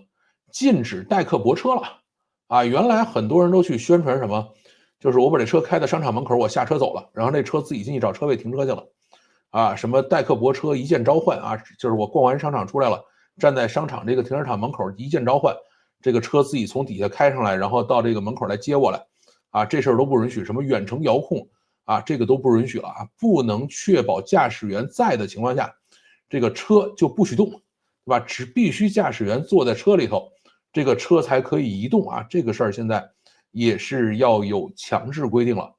本来我买车的时候是冲着这功能去的啊，因为这个现在这个车呀，特别是电车，它都特别宽啊，电车的宽度是要比正常汽油车要宽的。为什么？因为它在里头塞电池包，对吧？塞完电池包以后呢，这个侧面还需要加这个防撞的机制。在这个过程中，所以啊，就是有这样的这个条件的情况下，所有的电车都要比正常的汽油车还要再宽一些。所以呢，这些车开到这个停车场里去停车是挺麻烦的。原来我就想着说，哎，我就站在旁边啊，把这个车关好门啊，让这个车停进去，因为胖嘛，对吧？胖子你这个跟人车离着近了，你开门人钻不出来啊，会有这样的问题，对吧？这个以后不允许了。现在要求的就是驾驶员不在车里的时候，车是绝对不允许动的。然后是用户无法及时响应辅助驾驶系统的时候，啊，也没有办法去接管的时候，辅助驾驶应该执行最小风险策略，以保证车辆的安全运行。啊，在这方面要去有这个惩罚措施的啊，这个事儿是有的。你比如说像咱们讲这个小米苏7这个事故，如果他提醒要退出了啊，说我 NOA 要退出了，要求你接管。那么在这种情况下，坚决不退出，我就不接管。那么 NOA 也应该让这个车停下来，或者说找到正确的这个路径走过去。这块是现在提出要求来了。但是，一旦接管了啊，那么这个责任就在人身上了啊，就不在机器身上了啊。这块还是有要求的。现在看到的反馈是什么样的？就是车企在端到端上车这个问题上要延后了。现在其实各个车企都在推端到端，因为端到端这个就是用新的端到端模型训练的智能驾驶系统。因为特斯拉的 FSD 是端到端，对吧？那么现在他们说我们也都训练端到端，包括小米也在训练端到端，对吧？那么在这一块，这个要有新的审批了啊！你没有审批通过之前，你就不要去给我更新这个端到端啊！原来是在3月28号、29号，就是这个出事故之前，小米实际上正在逐步的向它的这些什么100人团、1000人团，就这个测试团去推这个端到端，正在干这个事儿。现在端到端这个事儿，对不起，重新审核啊，审核了以后才可以上。然后100人团、1000人团这事儿没有了，审核不过谁都别使啊！你别拿用户去做这个测试去啊，这块是已经有了啊，包括这个问界上的最新版本的。这个端到端大模型啊，都被紧急叫停啊！你必须要再去做测试，否则的话不允许上车。包括 FSD 落地这件事儿，后边肯定也还有很多的波折要去走。然后部分车企为了拼智价，频频的将不稳定的版本推送给用户，极易带来安全隐患。这件事情，工信部索性就直接收紧了，别干了啊！都到我这儿测试完了再去上。另外，我现在遇到了一个比较讨厌的事情是什么？小米U7可能要延期了啊，可能赶不上了。所以呢，像我们这种俗气的人，可能就只能去开苏7了啊，也没准到下周或者是这个5月吧，5月初我可能就去把我的苏7提回来了。这个U7，应该是躲不过逾期了啊。咱说这个小米不会起名字，前面这车叫俗气啊，后边这车叫逾期啊，所以基本上都是赶上了。现在正在进行的上海车展，小米逾期没有参加啊。苏州车展应该也不会去参加。小米的投资者日啊，因为上市公司嘛会有投资者日，原来预定的是4月27号，现在推迟到6月3号了。啊，这个都是小米逾期推迟的一个现在比较明确的证据吧。然后还有一个是什么呢？就是英伟达的雷神芯片流片失败了，因为小米逾期里头应该是装雷神芯片的，小米苏7里头装的是 Orin 芯片啊，也是英伟达的，但是逾期呢是计划使用这个索尔芯片，小米呢是喜欢玩一个什么事儿呢？就是首发啊，谁的芯片出来以后我要去做首发，小米手机也是这么干的啊，就是它高通芯片每一次旗舰芯片出来，小米都要去首发。那么，如果英伟达的索尔芯片流片失败的话，它也可能会在未来一段时间，等它真的流片成功了以后，再去首发它的预期啊。所以呢，可能原来计划5到6月份开卖的预期，现在传闻呢应该是到第3季度满足新规以后，就是咱们前头讲的这些规范，它要满足之后，重新再去通过审核，再去卖啊。然后第一批交车可能要到2026年了，所以我未必赶得上啊。除了前面我们讲的智驾和这个软件更新的规定之外，这2天呢还出了一个新的规定，是2025年4月3号，它呢是工信部正式发布了名为 GB38031-2025 的一个这个国标啊，它是电动汽车用动力蓄电池安全要求。它呢是2025年4月3号颁布，2026年7月1号起正式执行。要求是什么？电池发热起火失控以后，不许爆炸啊！这个事儿基本上是已经要写到国标里去了。那么在2026年7月1号以后出的车，你必须要符合这个要求啊。但是你并不是说这个车撞了以后就绝对不炸，而是什么呢？就是你电池本身不能炸啊。但是车算成整车了以后，它会有新的国标出来。现在呢，要求是这个电车着火了，这个你原来是5分钟时间可以去撤离，未来的话你必须要保持2个小时，不能发生爆燃啊。这块是有明确的国标要求了。要知道电车着火这事儿基本上是弄不灭的啊。这个为什么？因为你燃烧嘛，氧化剂这个燃料，对吧？加上这个温度，这几个东西3个东西凑一块能燃烧。电池里头呢，燃料跟氧化剂都是在一起的，对吧？你正常消防队上去以后都是什么干粉灭火器啊，或者是什么，都是为了阻断氧气去燃烧。但是锂电池里边它氧化剂是里边那个液体的那个电解液，对吧？所以它不需要阻断啊，它也阻断不了。所以氧化就是电车着火了以后是扑不灭的啊，基本上没有任何办法。现在的这个正在执行的规定是，电池热失控一旦发生，至少满足5分钟以上不起火不爆炸，给车内成员留出逃生时间。只测试外部加热和针刺，就是我怎么测呢？我在外面烧这个电池啊，你不能着火，然后拿针把它扎透了，你不能着火啊。现在是有这样的要求的。现在小米的电池就是它3款车的电池都是可以通过这个测试的啊，没有任何问题。新的规定上来了以后呢，就发生变化了。第一个，要求留出2小时的逃生啊，2小时之内温度不得超过60度啊，这个是已经有要求了。然后热失控以后5分钟之内要干嘛呢？要对车内发出警告，而且这5分钟不允许有烟雾进到驾驶室。这个是为了防止2件事。第一个是什么呢？就是你电池着火了，车里边人不知道啊，这个事儿是要防止的，因为有很多的电池自燃或者是爆燃的这样的事故，都是因为驾驶人不知道电池着火了啊，等到烧起来以后，他已经跑不掉了啊，这个事儿是要去避免的。另外一个，有很多电车着火的事故，人不是烧死的，是呛死的，所以他要求在这5分钟向车内发警告的过程中，你车里不能有烟啊，这块是有要求的。而且现在的测试呢，除了外部加热跟针刺之外，还要做内部加热，因为所有的电池里边都有内部吸热的这个装置啊，就是它可以进行内部散热。现在要求对这个内部散热对这个内部散热机构进行加热啊，然后把它加热了以后，也要保证电池不能燃烧啊，这块是增加了一些测试进去。而且呢，对于这个碰撞和针刺实验的强度也进行了增加。现在的碰撞实验要求是朝着底盘，基本上是拿9毫米子弹开3枪，不允许着火，大概是到这样的一个程度。而且对于高压充电、放电短路也要进行测试，因为现在国内的车呢都是800伏，就是用更高的电压可以更快的把电充进去，甚至像比亚迪这种可以到1000伏的这种充电啊，这样的平台充电的过程中是会产生巨大的热量，所以这个东西通通都要去测试。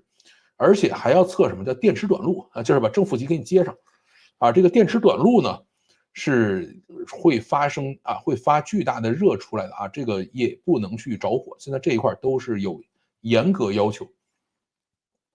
国内呢，现在3元锂电池其实用的已经没有那么多了啊，现在国内用的大部分都是磷酸铁锂电池。磷酸铁锂电池的安全性呢，要比3元锂电池要高，但是呢，这个它每一件事情都是有好的就有坏的地方啊。这个安全性高的电池，能量密度跟放电功率肯定都会低一些，就是能量密度最高的、放电功率最大的都是3元锂电池啊，但是现在国内已经用的少了。特斯拉的安全，大家都觉得特斯拉这东西挺安全的，原因是什么？就是它的电控系统确实做得好。另外一个是什么？就是特斯拉其实它装的电池少，它要比这个小米啊，比国内的所有的车装的电池都少。一方面就是它的续航也短，另外一方面它电池装的少呢，你做的各种的这种隔热呀什么这些东西就可以做的多一点，对吧？这块还是有差异的。国内产的特斯拉的用的是宁德时代的磷酸铁锂电池啊，这个我要去买的小米苏7的话，应该也是用的宁德时代的磷酸铁锂电池。小米苏7的3款车，它的标准版呢用的是比亚迪的磷酸铁锂电池，但是没有电池倒置技术啊。这个 Pro 版我买的是 Pro 版，用的是宁德时代的磷酸铁锂电池，做了电芯倒置，就是它电芯朝下着火往下烧。然后它的这个 Max 版啊，就是它的动力最强的那个版本，用的就是3元锂啊，是这个宁德时代的3元锂，那个安全性就会稍微差一点，所以我应该是买的最安全的这个一款。特斯拉用的也是同样的一款车啊，就是特斯拉在国内产的 Model 3、Model Y 都是宁德时代的磷酸铁锂电池。然后对现在的车厂会有什么样的影响？就是小米把这个事情搞成这样之后啊，这些规定就嘁哩咔嚓就下来了。那么智驾上跑得最快的几家，肯定是要吃亏啊，就是像鸿蒙啊，像小鹏啊这几家跑得比较快的，在这块呢就会吃一些亏，因为小米在智驾上其实是比较落后的。那么干脆大家回到同一个起跑线上，啊，鸿蒙智行以后就要收敛一些，就不能出来喊遥遥领先，不能出来喊说你可以开车睡觉这件事啊，这就不允许了。原来鸿蒙也做了很多的这种广告，就是智能泊车，什么代客泊车，就是我站在商场门口，然后车自己进去停去了，以后这个东西通通都不允许了。出现这个东西啊，就一律的都会认为你是违反了工信部的相关规定啊，也违反了可能广告宣传相关的法律，这块都不行了。FSD 入华啊，会更加的曲折一些，应该还会做更多的测试。对于低端电动车的话，也会比较麻烦，因为你要想让这个电池不着火，最简单的方式就是少放一些电池，然后呢，多放一些这个中间隔离的散热的这些机构进去，那么这个都是钱啊，对吧？现在最新的电动汽车能便宜到什么样的程度？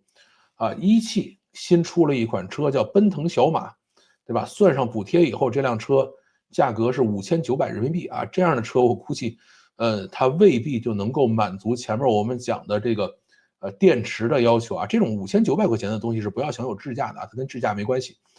但是像比亚迪给这个7、8万的车加的这个智驾啊，叫天神之眼还叫什么东西？可能也会比较麻烦。电车的最大续航啊，这块呢可能也需要调整策略了。原来就是堆电池啊，现在可能要向特斯拉学习，降低电池容量，是吧？少放点电池，然后你重量低了以后的话，自然也还是可以有比较高或者相对比较合理的一个续航吧。当时问马斯克说：“你看中国车都可以有1000公里续航了。”说马斯克说：“他们都傻吗？对吧？这个电池它不像汽油，烧完就没了。你电池把电放光了以后，它还是有1、2吨重，你得始终拖着这么个东西满街跑，这不是疯了吗？对吧？所以啊，这个可能是未来的一个方向。然后一些还没有上市的车，应该会修改方案，重新通过审核。小米预期应该就属于这一类。那么这些调整为什么会在这个时候发生呢？肯定是跟小米苏7车祸有直接关系啊，这个没有任何问题。那你说原来这车出不出车祸？特斯拉也出，比亚迪也出，鸿蒙也出，就是所有电动车实际上都出车祸。然后呢，这个都跟智驾有关的，就是跟智驾有关的车祸也出了很多，电池着火烧死人的啊，也都出现过很多。那为什么就这一次就出来说我一定要去搞这个事儿呢？是因为小米苏7这个暴露了更大的问题吗？其实也不是，对吧？原来的厂家呢都是捂盖子啊，能把这个事情大事化了，小事化无就完事儿了。在各种的规范制定的时候，相对来说还是比较宽松的。但是这一次呢，雷军出来就说：“哎，有什么责任我绝不逃避，我要担着。”那么这个结果就来了啊，智驾跟电池的规范就直接下来了。其实这个东西下来以后呢，会把整个的汽车产业拉到一个相对来说比较平衡的一个状态，而且在这个起跑线上呢，雷军也不比别人落后啊，他其实是这样干的一个事情。但甭管他的目标是什么吧，有人愿意在这时候站出来，对吧？推动整个行业的更加规范，它总不是一个坏事。然后至于我的小米苏7呢，估计是要去提车了啊，转预期的难度比较大，赶不上了。然后等我提到了小米苏7之后，再跟大家在车里边去录节目吧。至于说新规什么的，我个人呢还是比较期待它的各种智能驾驶、辅助驾驶，什么智能代客泊车，我还是比较期待这些功能的啊。这个呃，这一次虽然啊工信部下了这样的文儿，但是我相信呢，这些功能依然会逐步的向我们走来啊，不会说老老实实的，这个我们上面怎么说我们就怎么办啊，咱们是中国人，还是相对来说比较灵活的啊。那么这个就是咱们今天讲的第二个事情。所以小米苏7这个事故呢，我觉得，我们还是要看到它好的一面吧。首先有3个，小姑娘啊烧死啊，甭管是怎么死了吧，反正他们出车祸死掉了，对吧？这个还是非常遗憾，非常可惜。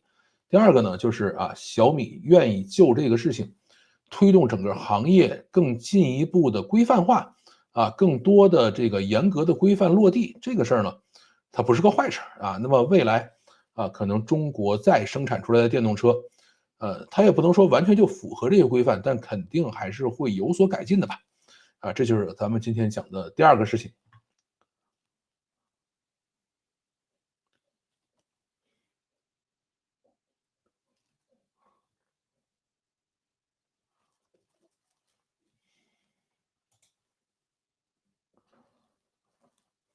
就是说人决策需要有个过程，他要先认知状态，再根据状态做出动作，这个流程是需要时间的。估计就是这里有争议，因为2秒没有机会给人做这个流程的机会，2秒只能进行本能动作，这个时候就是赌命了。这个我其实是认同的啊，但这个呢，其实全世界所有的智驾在这块儿呢都是有一个问题，问题是什么呢？就是人一旦接管，智驾马上退出，因为并没有什么方式可以在人接管、半接管或者接管的过程中，智驾跟人之间进行一些什么样的交接的过程，它是没有交接过程的。它就相当于什么？就是有一个人离职了，然后或者有一个新的员工入职，要去替换那个老员工。这个正常应该什么？就是新员工来了以后，老员工要给他一段时间去交接啊，我这个什么东西是什么样的，那个应该找谁谁谁啊，应该有这样的一个时间。但是智驾系统，就是包括特斯拉的，包括这个现在我们能够见到所有的智驾系统，只要人一交接啊，就是新员工一来，老员工马上就跑了，是吧？一句话都不带多说的。现在全都是这么来做的，所以这个事情呢，就是它不是2秒的问题，就是你只要人接管了，就会退出啊。现在还有人发生什么样的事情，就是你可能一不小心碰了他一下啊，然后这个智驾系统也退出了，然后这个时候人还不知道他退出了，那么就非常非常危险。这个是可能放在所有做智驾系统的人面前的一个比较难解决的问题。分别看了分析啊，然后控制论啊，这个其实我觉得它不是控制论的问题，就是至少在智驾退出这件事情上来说呢，我觉得大家都没有找到特别好的方法。身边老北京都开油车啊，我现在也是油车，只是等过一段时间我是准备换的。现在 AI 像一个没戴近视眼镜的老司机，如果严格遵守驾驶，是很安全的啊，但是这可能会造成经常靠边停车，很多人不会喜欢的。AI 现在反正还是要，就是还是要差一些吧，还是要差一些。我就想知道，当初东方甄选事件，有人说股东们不会同意，会被股东起诉的。看到这话，我就心想，他可能忘记了他是生活在一片一言堂的土地上啊。这个他是这样的，他们呢应该也有一些诉讼，但是呢并没有闹得很大。它是香港上市公司嘛，不是国内上市公司。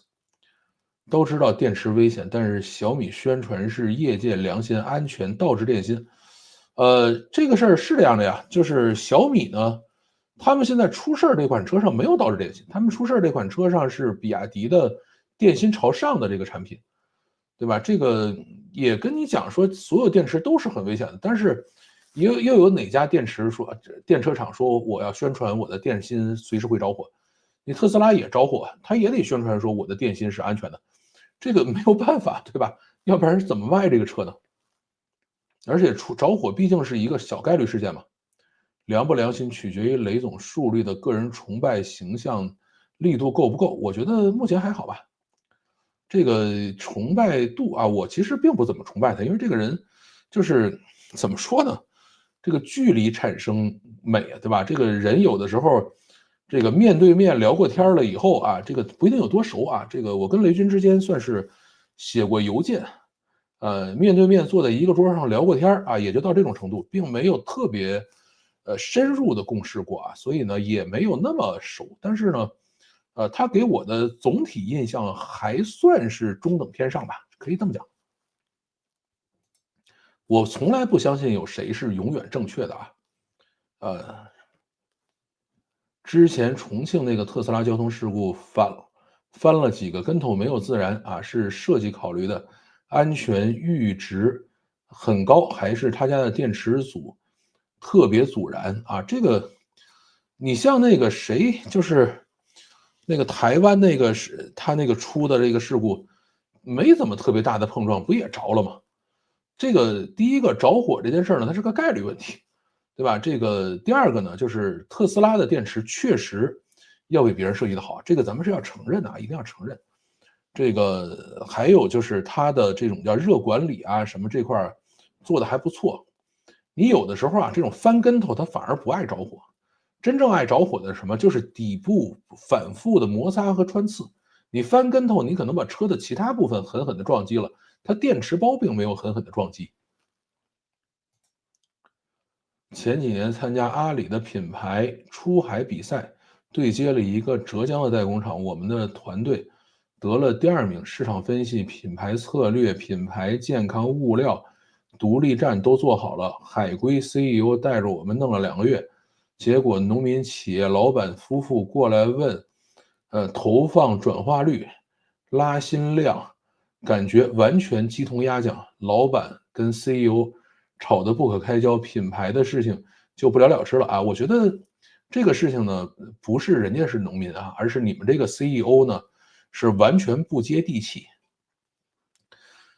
就是要问这个问题啊，就是你的投放转化率啊，人家这个才是这个圈子里真正玩的东西，拉新量、品牌转化率。然后这个至于你们前面做的所有这些工作，不是说没用啊，也有用，但是你最终要去起量的，也只能是靠这个投放、拉新、转换啊，没有什么别的办法。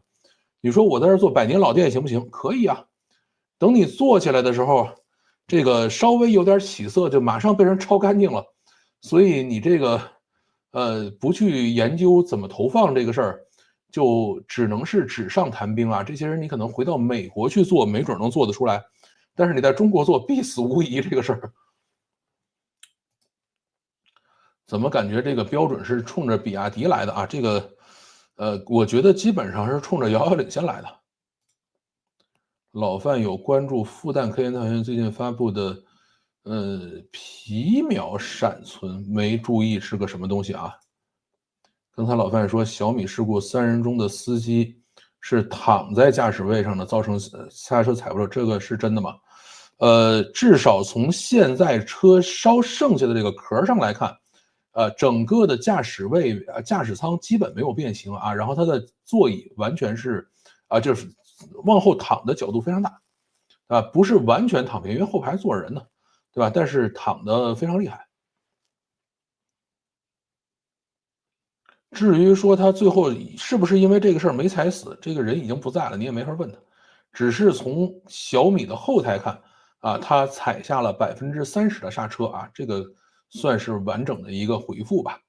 所以这一次出的这个标准里也规定了，说你这个司机是不能把这玩意儿放躺下的，对吧？因为前面还有这个谁，华为的那个鸿蒙，这个叫什么问界 M8还是问界 M 几的车主在里头表演睡觉，对吧？这个事儿就不允许了。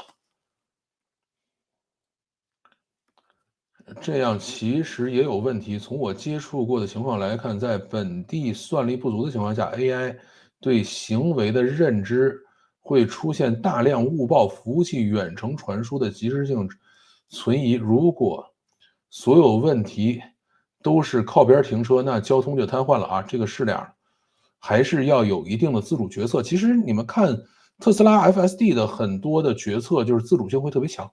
就是他的决策是绝对老司机的状态，对吧？走错路了，我也不问你，也不说什么，就换条路，我接着走。不能用自动停车功能后，你咋样？这个车门开的太大的话，就会撞到旁边的车子。这个反正是会让我比较痛苦吧。这个事儿是让我比较痛苦这个我还是希望有自动泊车的功能。这个你放心，不用你去讨论自然有宣发团队，咱们擅长宣传。这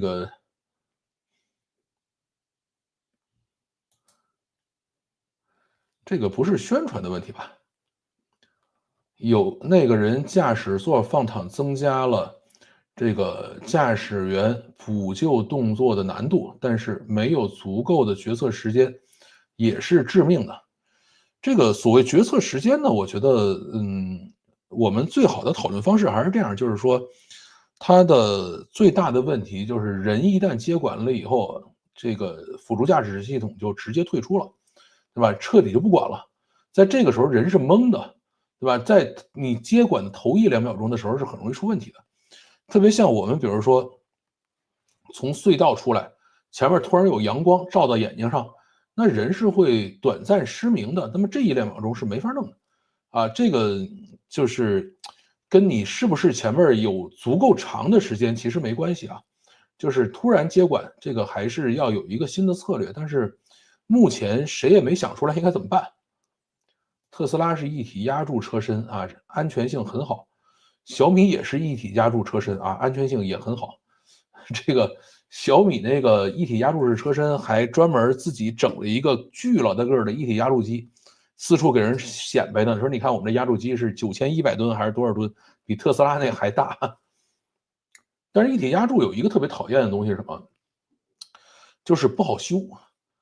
这个你比如说原来的车，我们一个车的尾灯就车屁股吧，尾箱吧，大概是多少个零部件，可能10几20个零部件，你坏呢你就换就完了但是你一体压铸了以后呢，就是你如果发生碰撞了，就必须整个都换那个就是，所以保险公司为什么特别讨厌特斯拉，特别讨厌那个这些电动车，因为电动车都是一体压铸的，因为跟特斯拉学嘛，有样学样嘛，这事儿就没法整。我想知道塔主来了吗？来了。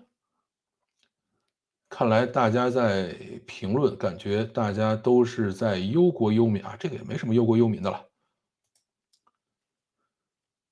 我认为汽车也不能全按照航天专家的方案，但我这种比较保守的人目前不会用 AI，而且现在更接近手机安全标准，而还是不合适的。对，其实你们看我念的整个这个稿子，就发现现在的智能车基本上是拿手机那套方式来的，所以现在工信部说你们别费劲车就是车，老老实实的按车的方式来，不允许按手机那套方式来。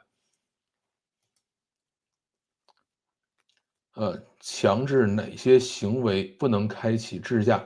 方向盘离手躺着，人离座椅都不行，加个摄像头的事儿，就监管想不想了？现在监管就说我们要求这个事儿而且原来呢叫眼睛平视前方，手可以离开，现在说不行，你眼睛平视前方的时候，手也不允许离开啊。现在是有更严格的要求了。国内的车厂解决问题的方式是不解决问题，解决提出问题的人。对，但是雷军这一次就说我出来了，咱们干呗，对吧？所以我觉得也算是个好事儿吧。特斯拉之前也有刹车的事件，但刹车事件最后好像都是被这个特斯拉反诉了啊，这个都不是特斯拉刹车问题。卡尔加楚这几天直播表现的特例，这个他今天好像没在。卡尔加楚，林志颖的特斯拉是着火事件，对，林志颖，我刚才一下把他名字忘了。这个，所以就是电池着火这件事，它是个概率问题。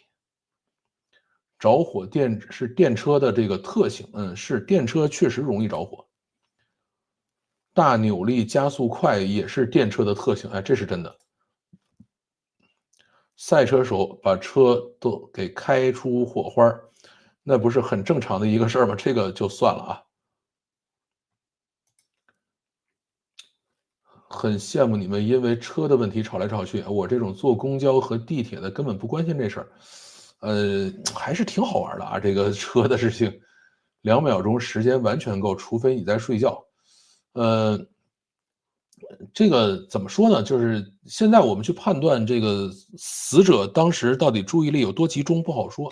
其实我觉得开车的人并没有那么分散注意力，因为第一秒提醒，第二秒他就接手了，其实还算是接手的比较快，只是接手了以后呢误操作了而已，并不是说给他留的时间不够长啊。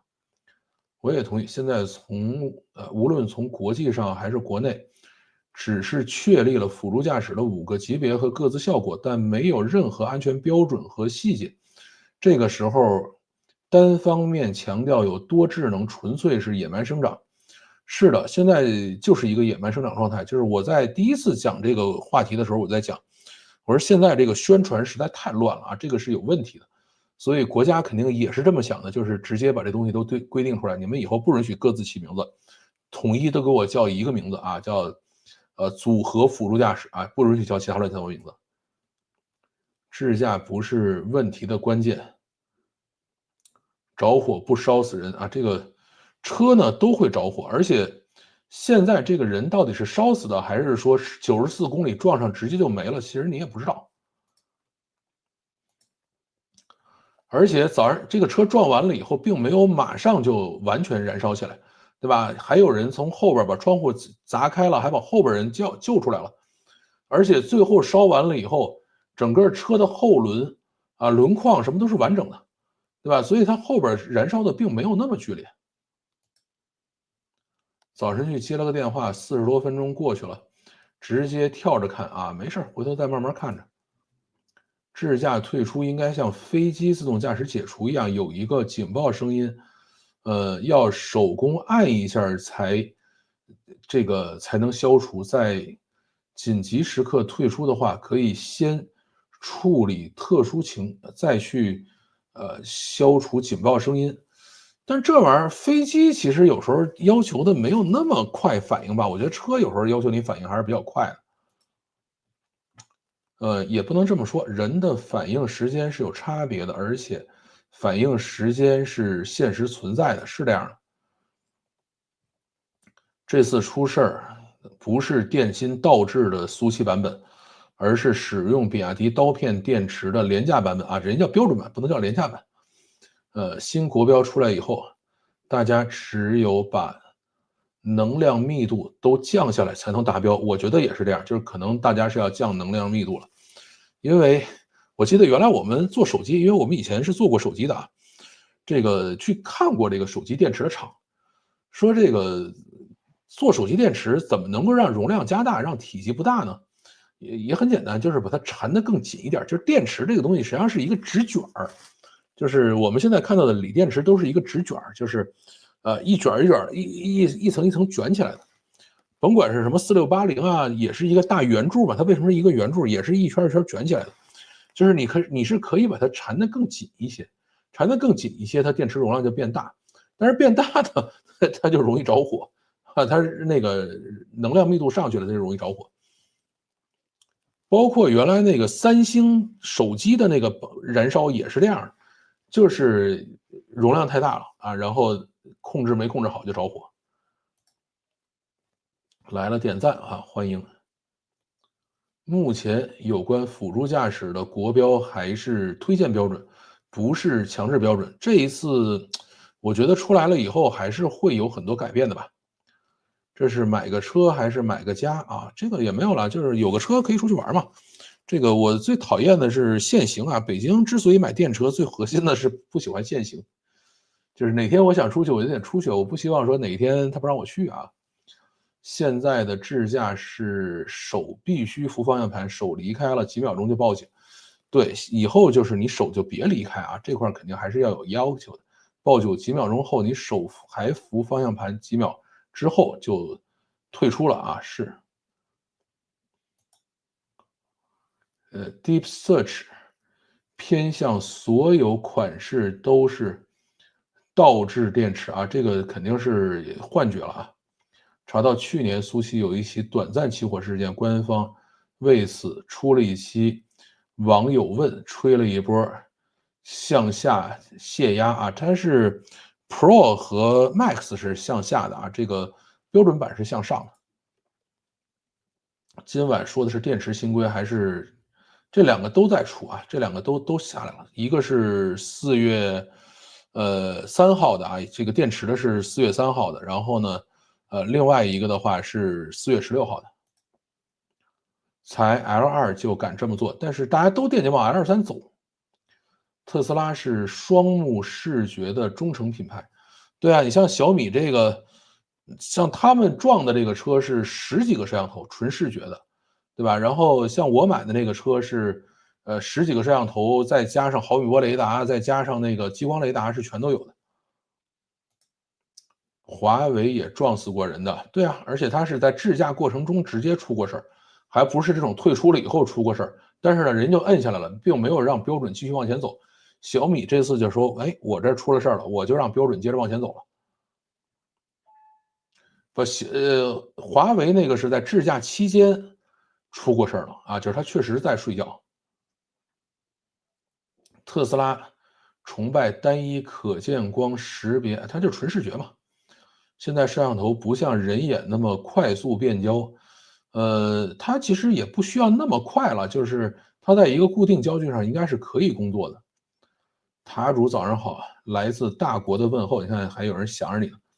L2是不是自动驾驶，只能说广告太离谱。对，这个事儿是我第一次讲这个事情的时候就讲，有的人会卡个矿泉水瓶，手离开方向盘就不会报警。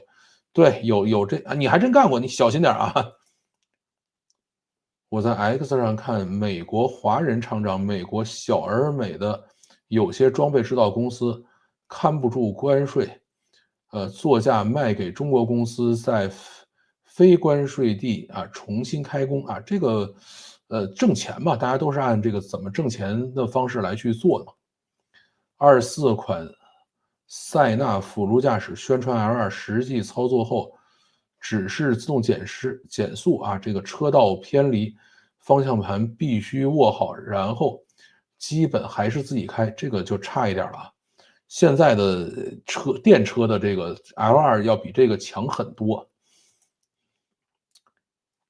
你注意一点，对，这个还是要注意一点。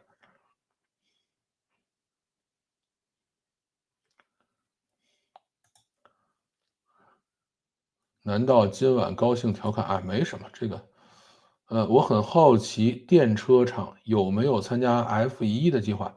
这个不是电车厂有没有参加 F1的计划，而是 F1呢里头应该没有电车的这个规格，对吧？现在其实我们现在看到的很多赛车就都是电车，就是它叫混动车啊，他们会在低速的时候用电机，这样才能最快。F1现在可能也有这种混动的。但这个我因为自己对这块不是那么熟啊，这个回头再查一下。你用禁言了，我不再说话了，这是最后一，哎，没必要。这个电车跑正赛，激烈对抗，驾驶人没死，这条赛道的安全性就立住了。现在的电车在很多的赛道上是跑不下来的啊。像小米苏7 Ultra 这种能跑下来，其实还是要靠专门的赛车手。咱们的这个电车在赛道上会直接甩出去，因为车太沉。说2秒就够了的，那是开启了上帝视角，他压根儿不知道有2秒时间，然后事后诸葛亮啊，这个他不是说压根儿不知道有2秒时间，是他压根儿不知道接手1秒以后，他就直接把车开到路牙子上了，对吧？他也不知道前面到底有多远，他也不知道他压根儿有多长时间。在不提前注意的情况下，在应急场景下有几秒都是纸上谈兵，你有可能就是接手第1秒就废了，因为它毕竟90多米90多公里的速度嘛，还是很快的。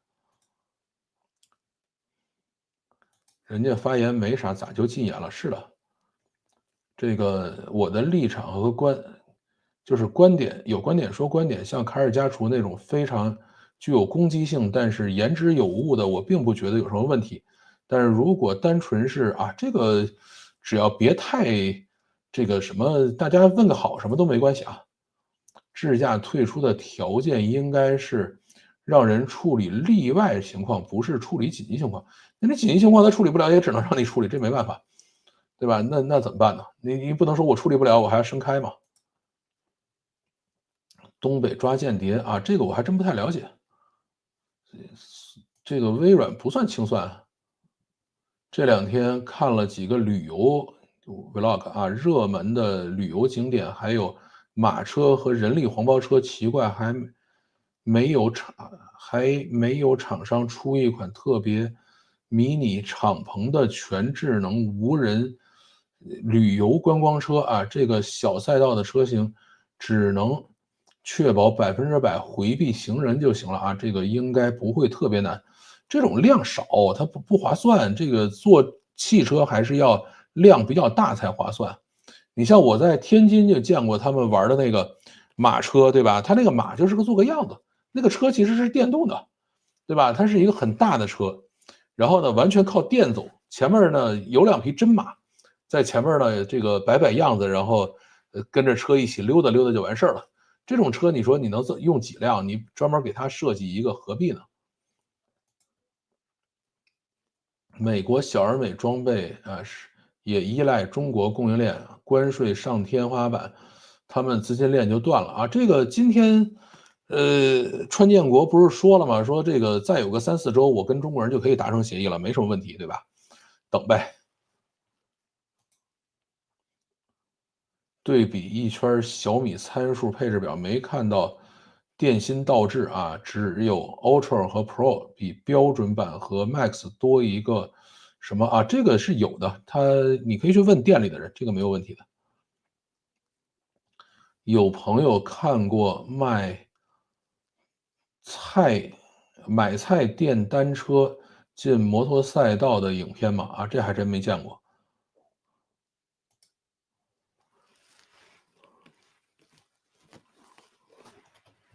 今天看新闻，国内支持装备行业独立自主发展，这种看看就可以了。老范觉得预期发布会延期吗？我估计大概率会吧。只说2秒，说明这车的智能驾驶很差。当然，当时的车正在超速，114也算超速一点点吧，我觉得应该，但不一定有些高速是120的所以到底是不是超速不知道然后需要剧烈左转再右转，这样对驾驶员的要求过高这么使我也大概会撞障碍这个我觉得你上去的话，你可能一脚刹车就站那儿了，对吧？因为它并没有说，你用个2、3秒钟是不是能站得住这个问题30多米的话，应该还是可以站得住的。它绝不会说我剩着这个就剩20米或者就剩10米的时候，我给你预警让你去接管不是干这个事情。好，那么我们今天就差不多聊到这里啦。上个礼拜这个会员节目没有更新因为我那个税最后没有搞定。但是这个礼拜呢，最后礼拜4还是把我的个人所得税申报完成了所以本周会更新会员节目来跟大家讲一讲 YouTube 到底怎么交税啊，然后这个税务清算税务结算到底怎么汇算怎么算啊？美国好像这2天也是税务汇算，我看那个我的 Discord 里的还有人跟我讲说，美国是4月10几号是税务汇算的这个截止日啊，这个我也可以跟大家讲一讲我的这个税务汇算是怎么样的啊，但这个呢只能在会员频道里了，因为这个搁在外边也没什么意思啊，耽误大家时间。然后这一天呢，看吧，如果明天上午是机器人马拉松，但是我应该不会去现场啊，可以回头找一些视频片段回来，是不是可以给大家做一场，做个剪辑什么的啊？这个我还再想一想吧，不知道能不能找到足够多的这个片段，然后这个其他的这几天看看还有什么新故事吧，再跟大家讲。好啊，这个差不多就是这些。我看还有几个评论啊，电车比赛有这个 Formula E 啊，一般是每站 F1正赛的前一周，好吧，这个是不太懂了啊。超速不是还有20%的空间吗？其实它这个114到底算不算超速，这个真不知道啊。刹停是不可能的，不过哪怕刹到40公里以下啊，也不用死。这个。哎，这个现在就没法说了嘛。现在这个车还是等它最后公布吧。当时不是普通道路，前方修路已经出来各种减速要求了，这车超速了。这个是真的。像它这种纯视觉的车，现在就不确定啊，就是说它当时到底有没有看到这个标志，还是这个标志在不在？这个事儿呢不是特别确定啊。如果看到标志，应该减速，这个是真的。报税报晚了啊，其实不晚，就是我挺早就去了，但是呢，因为像我这种情况呢，是要到现场去报，他们呢是在3月份之前呢处理的是自动申报，3月份以后呢，就是3月底以后吧，3月20几号以后是做人工申报，所以我是去了大厅的，就只能是在这个时候报了。而且正常安全驾驶是要求3秒原则，但这个就是你任何人，你开着车撞到墙上了，这个都不怪这个几秒啊，人家可能你不做任何操作，也没准还需要4、5秒才能撞上呢。明天机器人场地下雨，难度加大。今天下雨，明天应该能干吧？这个北京温度还是挺高的。辛苦了啊，周末愉快啊，周末愉快。这个不是赔了吗？你现在还是要等结果嘛，这个没那么快。这个一旦是这个有很高的这个舆论导向以后吧，它都会拖得比较慢。好，那我们今天就到这里，感谢大家收听，再见。手在这儿呢，对，结束。